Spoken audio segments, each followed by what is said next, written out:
back, Ray. We're going to talk about how to develop your social media network or your social network.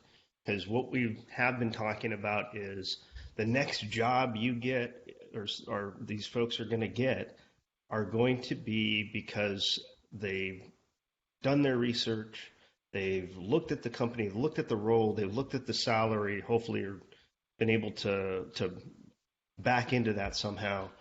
But how did they even get there? And I think people are going to find that it's through their connections, their network. And your social media is a humongous part of that. Talk a little bit about that. Tell us a little bit about, you know, you've been fortunate enough to be in this industry for a little bit, and you've seen it evolve from pre-social media to now there's social media everywhere, and everybody can find anything out about anything. Tell us a little about how that evolved. What's your feeling there?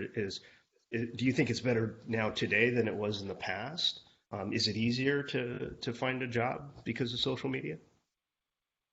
Well, I think the social media is going to find you is what's going to happen. And recruiters are recruiting on LinkedIn today, and some of them that's the only place they recruit. So because of the backgrounds of our industry and the people that we're talking with and what have you, I know you don't want your picture on LinkedIn because you don't want to be found. You don't want to be doxxed and all the other bad things that happen today, but there's no alternative to that. So we talk a little bit about LinkedIn all the time, and LinkedIn is a two-way street. It gives you information that's important to you as someone searching for a job, and then you give it information which allows someone to then search for you. So, we all get connected in opportunities from a lot of people, and I think if you follow the task of saying if someone wants to connect with you, send them a note back saying thank you or whatever that relationship might be. It's hard to do if you get a lot of things, but searching for a job is hard to do anyway. Sure. So being active in our industry is much different than it was before. And most people that know me know that I've been very active in ASIS and have held several different roles.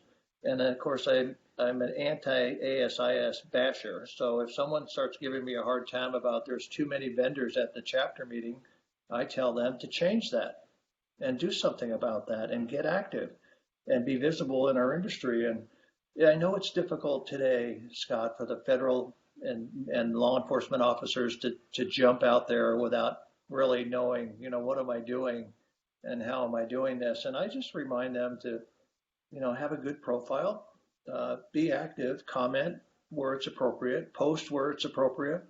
And, you and I both have several friends that are very active, and people that listen to this should check these people out. And one is that Eric, Eric Bento. Yep, Eric Bento is a BNTO, Chuck Andrews in Texas with the hat.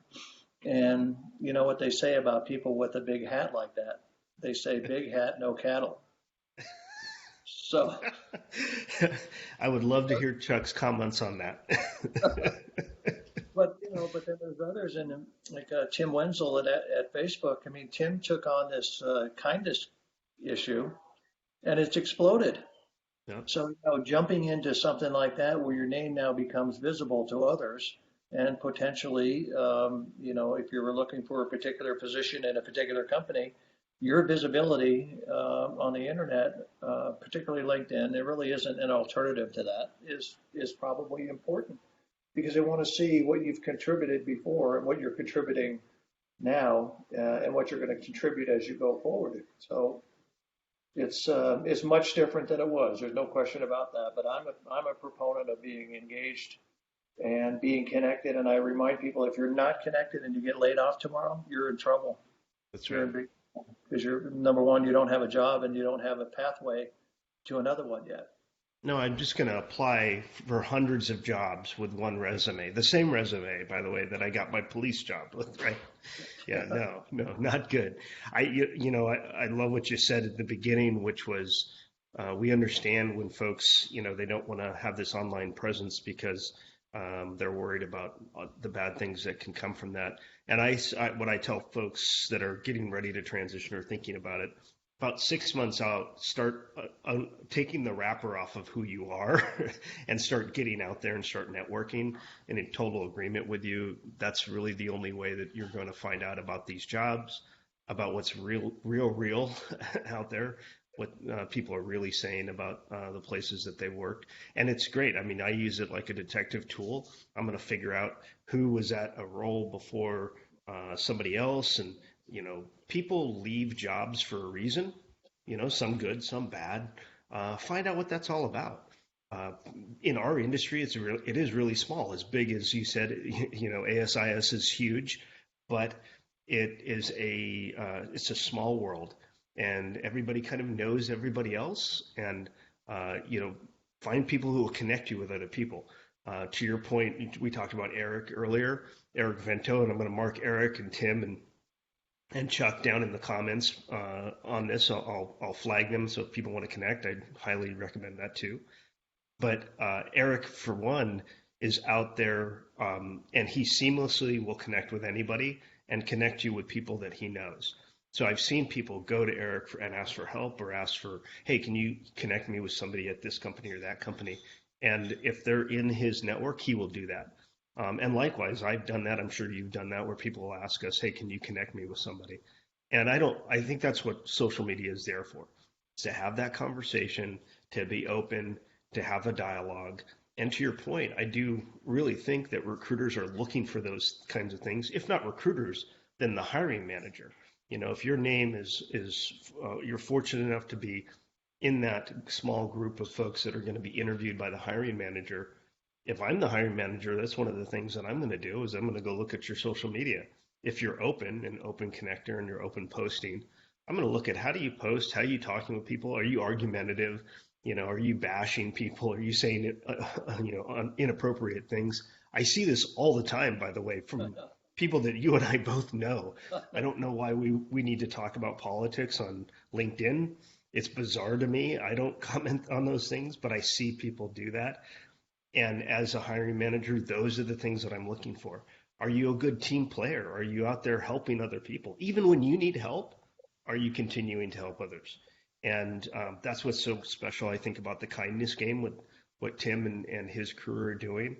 And we're hearing from people in the kindness game. And I think there's a hashtag kindness game, so you can search that on LinkedIn. You can find all these videos that people are out there giving thanks.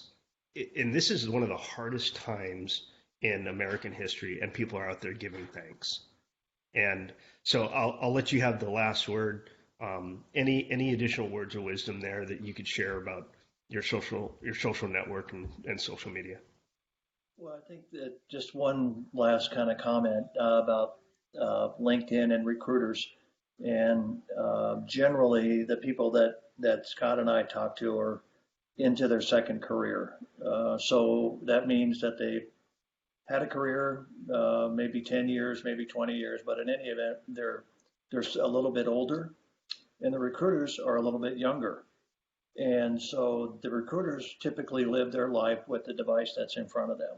And that's what we see today in the generation that's coming along. And I forget, it was the Gen Xers, but I think that's changed about 5 times now. So that's your competition, and you have to conquer that, and you have to remember that, and you have to be visible, and you have to be networked. And it's okay to call Scott, or it's okay to call me and ask me something, or it's okay to call some of the other names that we mentioned. They're all there. They've been through this, and they're committed to it. And I said, you have a lot of friends. Call all your friends and tell them that you're out of work, or whatever the case may be.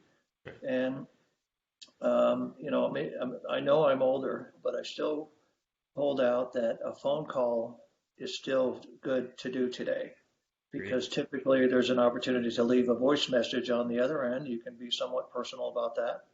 And then you can use your social media network as well, but reaching out one-on-one is still pretty valuable. That's great. And we'll leave it there. Comment below. Send us stuff to talk about. We've got a list of things that we'll be talking about here in the next couple of weeks. Thanks, Ray. I really appreciate your thoughts on these topics, and have a great weekend. All right. You too.